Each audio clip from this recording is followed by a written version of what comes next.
Hello Mulji, તું 5 minute માટે બગીચામાં આવ તો જરા. તારી સાથે કંઈક વાત કરવી છે. કેમ, શું થયું રામજી? બધું બરાબર છે ને? તારી તબિયત તો સારી છે ને? અચાનક મને કેમ બોલાવે છે? અરે બધું બરાબર છે. એ તો તારી સાથે એક અગત્યની વાત કરવી છે. ચલ હવે ફોન મૂકું છું, તું ઘરેથી નીકળ. થોડીક વારમાં રામજીભાઈ બગીચામાં પહોંચી એમના મિત્ર મૂળજીભાઈની રાહ જોવા લાગ્યા. અરે આ મૂળજી ક્યારેય સમય પર આવતો જ નથી, મનમાં બબડતા હતા. એટલામાં મૂળજીભાઈ આવી પહોંચ્યા અને રામજીભાઈને પૂછ્યું, શું વાત છે? રામજીભાઈએ કહ્યું, રાત્રે રવિનો ફોન આવ્યો હતો. તેણે કહ્યું છે કે કાલે સવારે તે અહીં આવી રહ્યો છે. દર વખતે તો તે કોઈ પણ બહાનું કાઢીને તેની વાત હું ટાળતો હતો, પરંતુ આ વખતે તેણે કહ્યું છે કે મને સાથે લઈને જ જશે. સરલાના ગયા પછી મને એમ હતું કે જ્યાં સુધી મારા હાથ પગ ચાલે છે, અહીં ગામમાં જ રહીશ. આપણા લીધે દીકરા વહુને તકલીફ પડે એવું ન થાય. રવિને તો મારી બહુ ચિંતા છે, પણ એની પત્નીને મારું સાથે રહેવું ગમે નહીં તો મારા કારણે એમની વચ્ચે ઝઘડા થાય. અને પછી તને તો ખબર છે, મારી અહીં દવા પણ ચાલુ છે. વારંવાર બાથરૂમ જવાની મને તકલીફ પડે છે. અહીં તો હું જાતે જ મારું કામ કરી લઉં છું, પણ ત્યાં ફાવશે કે નહીં? મૂળજીભાઈએ કહ્યું, એમાં ચિંતાની શું વાત છે? તું તો નસીબદાર છે કે તારો દીકરો તારી આટલી ફિકર કરે છે. બાકી આજના સમયમાં સંતાનો મા બાપને રાખવા પણ તૈયાર નથી હોતા. તારી વહુના સ્વભાવ વિશે તું હજી જાણતો પણ નથી, અને જો તને ત્યાં ના ગમે તો પાછો અહીં આવી જજે. એકાદ મહિના માટે તો જઈ આવ. તારો દીકરો એટલું કહે છે તો તારે એનું માન રાખવું જોઈએ. રામજીભાઈએ કહ્યું, ઠીક છે, ત્યારે જઈ આવું છું, પણ તું મને ફોન કરતો રહેજે, ભૂલી ના જઈશ. રામજીભાઈએ દીકરા સાથે જવા માટે બેગ તૈયાર કરી લીધી અને વહેલી સવારે રવિ સાથે શહેર જવા માટે નીકળ્યા. રસ્તામાં પણ તેઓ આ વિશે જ વિચારતા હતા કે શું કરીશ, વહુ મારી સાથે ખરાબ વર્તન તો નહીં કરે. રવિને મારી તકલીફ વિશે જણાવી દઉં છું. અને એટલામાં જ તેઓ શહેર પહોંચી જાય છે. ઘરે પહોંચતા જ વહુએ દરવાજો ખોલ્યો અને સસરાને પગે લાગી. રામજીભાઈ તો દીકરાનું ઘર જોઈને ખૂબ જ ખુશ થાય છે. રવિના લગ્નને 3 વર્ષ થઈ ગયા હતા, પરંતુ હજુ સુધી વહુનો ખોળો ખાલી હતો. રામજીભાઈ ક્યારેય પુત્રના અંગત જીવનમાં દખલગીરી કરતા નહીં. વહુએ જમવાનું તૈયાર કરી રાખ્યું હતું. બધાએ સાથે મળીને ભોજન કર્યું. રવિએ કહ્યું, પપ્પા, તમે થોડું આરામ કરો, થાકી ગયા હશો.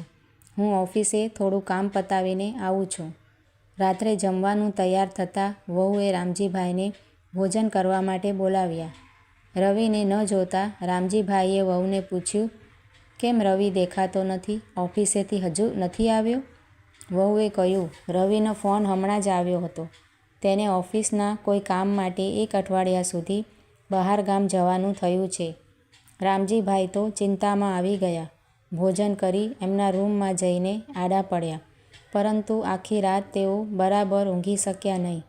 એમને વારંવાર બાથરૂમ જવું પડતું. એમને ડર હતો કે કદાચ તેઓ પથારી ભીની કરી દેશે.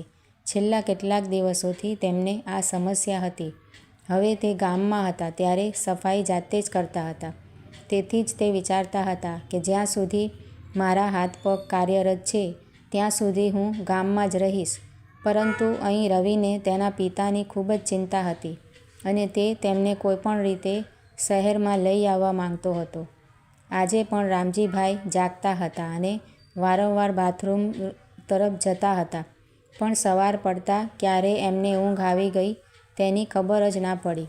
સવારે 7 વાગે તેમને કંઈક ભીનું લાગ્યું એટલે તે ઉતાવળમાં ઉઠ્યા અને ઝડપથી ચાદર ઉપાડવા લાગ્યા.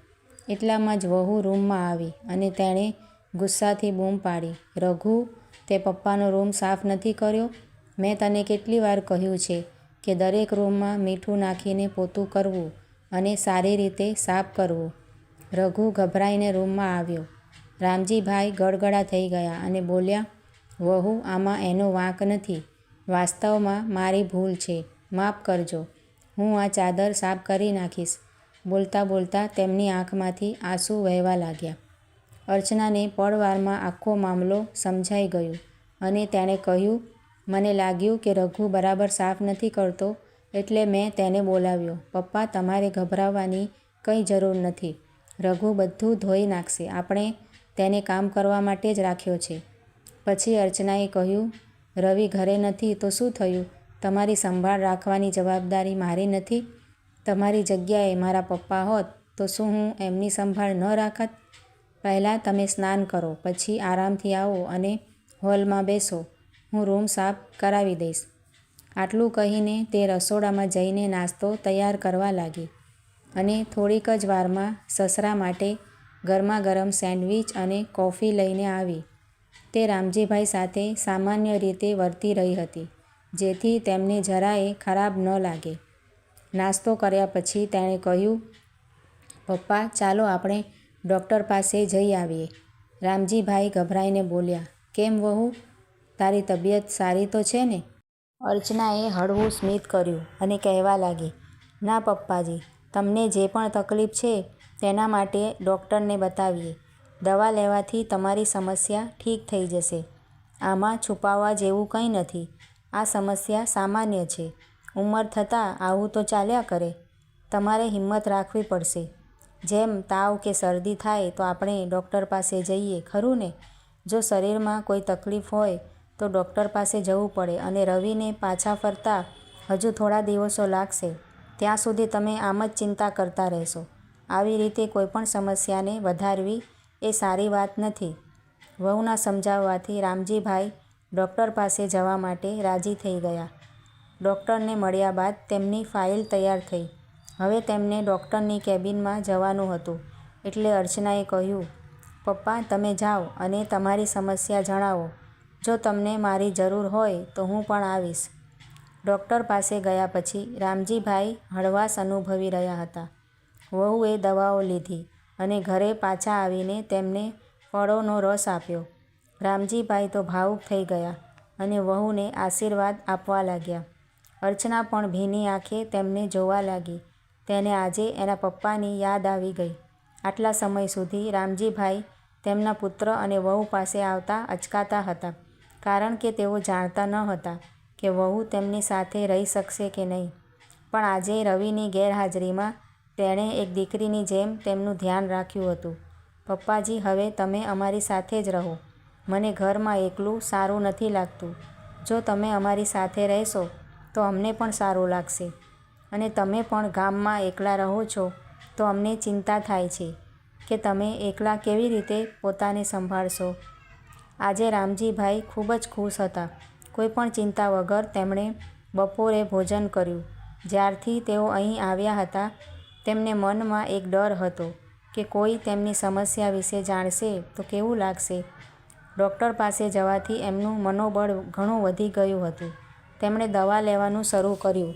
તેથી 2 દિવસમાં તેમની સમસ્યા ઘણી હદે ઓછી થઈ ગઈ હતી અને તેમનો આત્મવિશ્વાસ પણ વધી ગયો હતો. હવે તેઓ ઘરના નાના મોટા કામમાં વહુની મદદ કરતા. આ સાથે અર્ચના સાંજે તેમને પાર્કમાં ફરવા લઈ જતી હતી. તેથી ધીમે ધીમે તેઓ ત્યાં પણ ઘણા લોકોને ઓળખવા લાગ્યા. રવિ જ્યારે ઘરે પાછો આવ્યો ત્યારે તે પણ તેના પિતાને આટલો ખુશ જોઈને આશ્ચર્યચકિત થઈ ગયો. તેણે તેના પિતાને 1 મહિના સુધી તેની સાથે રહેવા આવવા સમજાવ્યા હતા, પરંતુ હવે ગામમાં પાછો જવાનો તેમનો કોઈ ઈરાદો નહોતો. રવિ પણ આનાથી ઘણો ખુશ હતો અને અર્ચના અને તેના પિતા વચ્ચે વધતા મજબૂત સંબંધો જોઈને તે વધુ ખુશ હતો. રામજીભાઈ પણ વિચારી રહ્યા હતા કે તેમનો પુત્ર તો હંમેશા તેમનું ધ્યાન રાખવા માટે તૈયાર હતો, પણ નસીબ જોગે મારી વહુએ પણ મુશ્કેલ સમયમાં મારો સાથ આપ્યો. તેમના મનમાંથી તમામ પૂર્વગ્રહો દૂર થઈ ગયા હતા અને હવે તેઓ તેમના પુત્ર અને પુત્રવધૂ સાથે બાકીનું જીવન સુખેથી જીવવા તૈયાર હતા. Thank you.